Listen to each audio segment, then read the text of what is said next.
సభాధ్యక్షులు గౌరవనీయులు ఇవాళ చేసిన రాబోయే కాలానికి కాబోయే సింహం గౌరవనీయులు పెద్దలు తెలంగాణ రాష్ట్ర పార్టీ వర్కింగ్ ప్రెసిడెంట్ కేటీఆర్ గారికి మరియు మాజీ మంత్రివర్యులు శాసనసభ్యులు మల్లారెడ్డి గారికి రాబోయే కాలానికి కాబోయే పార్లమెంట్ సభ్యులు రాగిడి లక్ష్మారెడ్డి గారికి అదేవిధంగా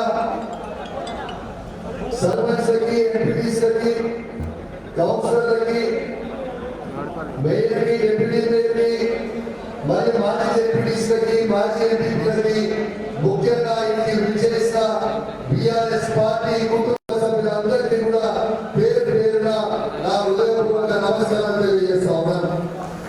ఒక్కసారి దయచేసి అందరూ ఆలోచించాలని ఇవాళ నేను రామన్నని అడిగి మరి ఇవాళ రామన్నతో వస్తా ఖచ్చితంగా ఇక్కడ పోటీ చేస్తున్న బీజేపీ అభ్యర్థి ఆయన ఈటల రాజేందర్ గురించి ఖచ్చితంగా ఈ మల్కాజిగిరి పార్లమెంట్ మొత్తం విలీనంగా ఖచ్చితంగా నేను చెప్తానా ఇవాళ వస్తా అని చెప్పిన అదే విధంగా రామన్నతో చెప్పలే రాను ఇవాళ వచ్చిన మీ అందరికీ ఒకటే మాట చెప్తున్నా హుజురాబాద్ నియోజకవర్గంలో చెల్లని రూపాయి ఇవాళ మల్కాజిగిరిలో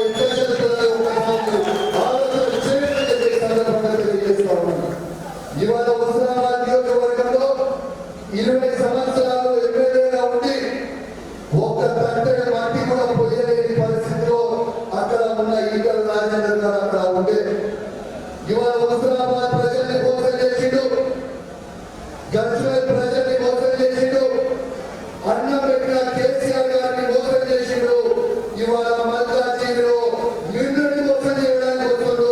తస్మా జాగ్రత్తగా ఉంటాడని చెప్పి సందర్భంగా అందరూ కూడా తెలియజేస్తా ఉన్నాను. ఒక్కసారి ఆలోచన చేయండి. ఇవాళ 20 సంవత్సరాలలో అధికారంలో ఉన్నావు కదా, నువ్వు మంత్రిగా చేసినావు కదా, ఒక 5 సంవత్సరాల అధికారం లేకుండా ఉండలేకపోతున్నావా? ఎందుకు ఇక్కడ మల్కాజిగిరికి వచ్చి పోటీ చేయాల్సిన అవసరం నీకు ఏమిటి అని చెప్పి నేను అడుగుతా ఉన్నాను. మీరు బాగా ఆలోచన చేయండి. కేవలం తను సంపాదించుకున్న అక్రమ సొమ్ముని కాపాడుకోవడానికి ఇలా మళ్ళా బీజేపీ అభ్యర్థిగా మల్కాజిగిరికి వచ్చి పోటీ చేస్తా ఉన్నారు.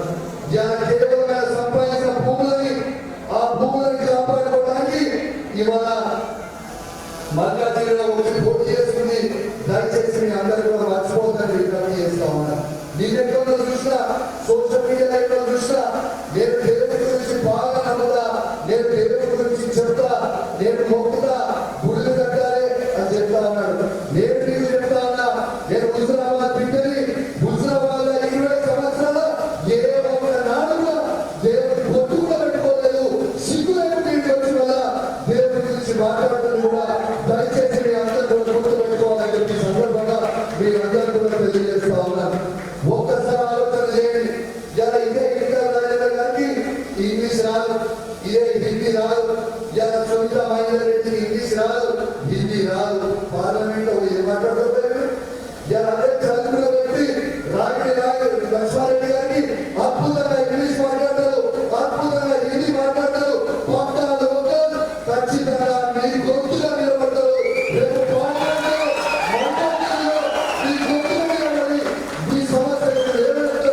దయచేసి మీ అందరూ కూడా ఆలోచించాల్సిన అవసరం ఉన్నది. ఇంకా ఎన్ని రోజులండి, ఎన్ని రోజులు ఇదే ఎన్ని రోజులు ఇదే సునీతా మహేందర్ రెడ్డి ఈ 45 వాళ్ళు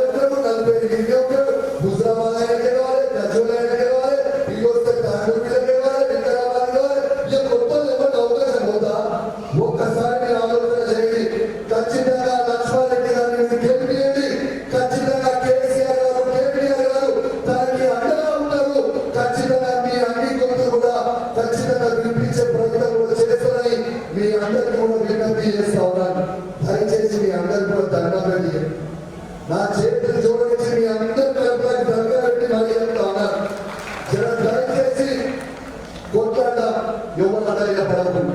ఖచ్చితంగా మనకి కేసీఆర్ కేటీఆర్ ఉన్నారు. ఏమి కాదు, ఖచ్చితంగా ఇక్కడ ఉన్న ముఖ్యమంత్రి రేవంత్ రెడ్డి గారితో ఏమి కాదు. కేసీఆర్ కేటీఆర్ ఈ ఎంట్లో కూడా మీకలేరు.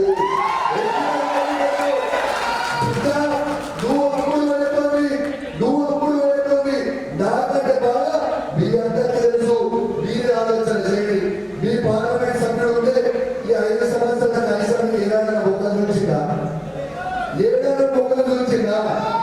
ఒక్కసారి మీరు ఆలోచన చేయండి. అదే విధంగా ఇవాళ సునీతా మహేందర్ రెడ్డిని తీసుకొచ్చి ఇక్కడ ఎందుకు పెట్టినా? సునీతా మహేందర్ రెడ్డికి అసలు మల్కాజ్గిరి పార్లమెంట్ ఏమైనా సంబంధం? ఏమైనా సంబంధమా అంటే బీజేపీతో కుంభకై ఈ డమ్మి అయిన సునీతా మహేందర్ రెడ్డిని పెట్టి ఈ కళాయాన్ని గెలిపించామనుకుంటున్నాం. అదే విధంగా మీకు చెప్తా, మీ అందరికీ చెప్పాలి.